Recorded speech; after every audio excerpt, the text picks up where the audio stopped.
안녕하세요. 바리파이어입니다. 기다리던 미중 협상이 긍정적으로 보도되며 환차손을 제외했을 때 드디어 올해 계좌 수익률이 양전했습니다. 그래서 이번 영상에서는 저 바리파이어의 25년 하락장 매매 기록을 돌이켜보며 무엇을 잘했고 무엇을 못했는지 한번 분석해 보도록 하겠습니다. 첫 하락장 관련 영상을 올린 지 약 3달이 되었고 중간 점검 영상을 올린 지 한 달이 된 시점입니다. 솔직히 예상보다 너무 빠르게 반등하는 바람에 계획대로 모든 리밸런싱을 끝내지는 못했습니다.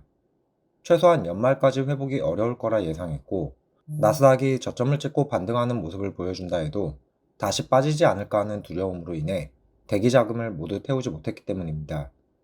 그나마 다행인 건 시장에서 도망치지 않았고 하락할수록 용기를 내어 공격적인 포트폴리오로 좀 더 다듬었다는 것입니다. 그럼 매매 기록부터 월별로 살펴보겠습니다.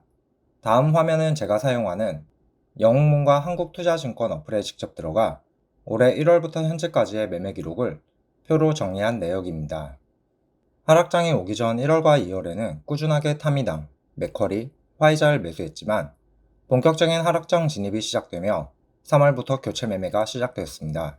3월 2주차부터 소액으로 모아가던 맥커리를 전량 매도, 타이거 탑10을 매수했고 화이자 역시 전량 매도하여 QQQ와 QILD로 바꾸었습니다.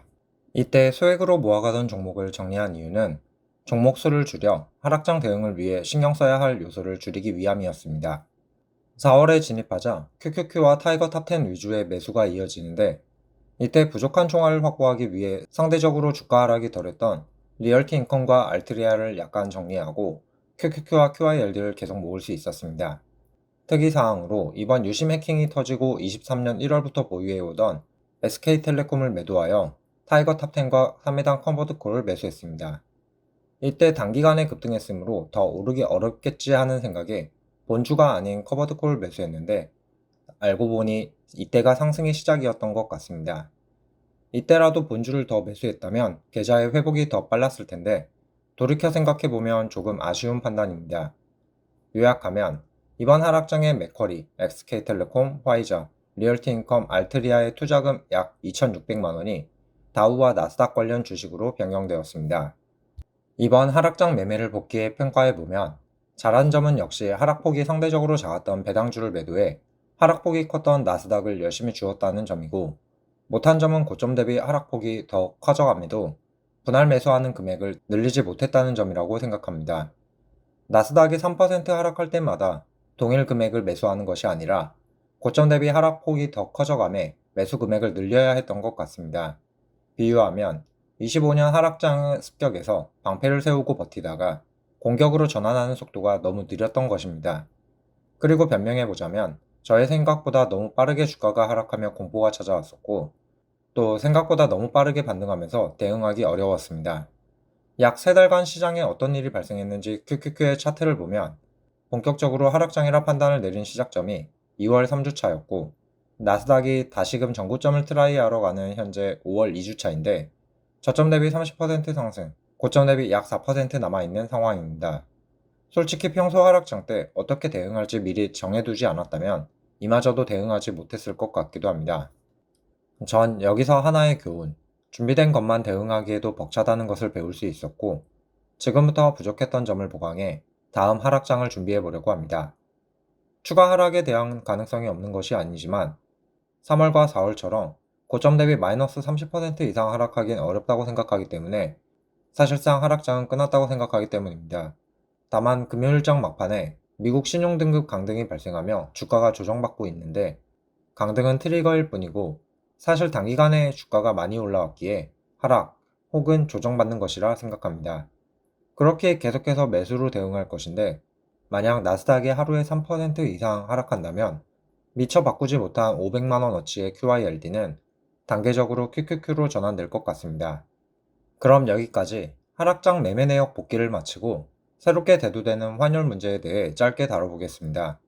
분명 주가는 회복을 거의 다 끝냈기에 이쯤이면 저의 계좌도 전고점 근처에 있어야 하는데 환차손 때문에 전고점까지는 아직 3% 부족한 게 현재 상태입니다.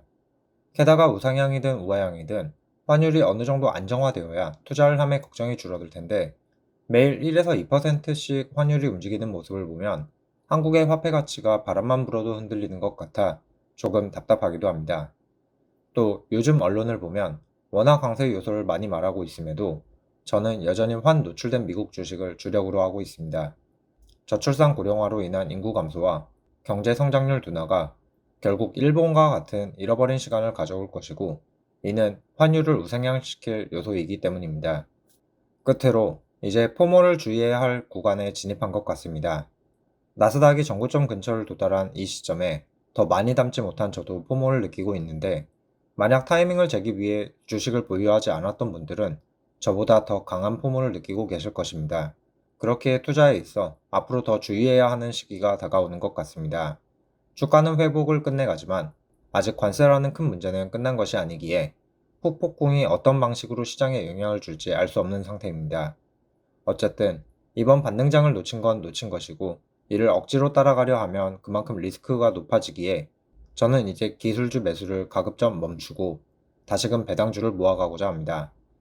변동성이 상대적으로 낮은 배당주를 모으며 다음 하락장 대비를 시작하는 것인데, 너무 이르다고 생각하실 수도 있지만 포트폴리오 기준에서 이미 15%가량이 성장주로 전환 배치되었기 때문에 다시금 배당주를 매수하는 게 저의 포트에서는 건강한 선택이라고 판단했습니다. 그럼 여러분은 이번 하락장 대응이 어땠는지 궁금한데 댓글로 공유해 주신다면 보고 배우도록 하겠습니다. 그럼 영상 끝까지 시청해 주셔서 감사합니다. 구독과 좋아요는 더 좋은 영상으로 보답하겠습니다. 감사합니다.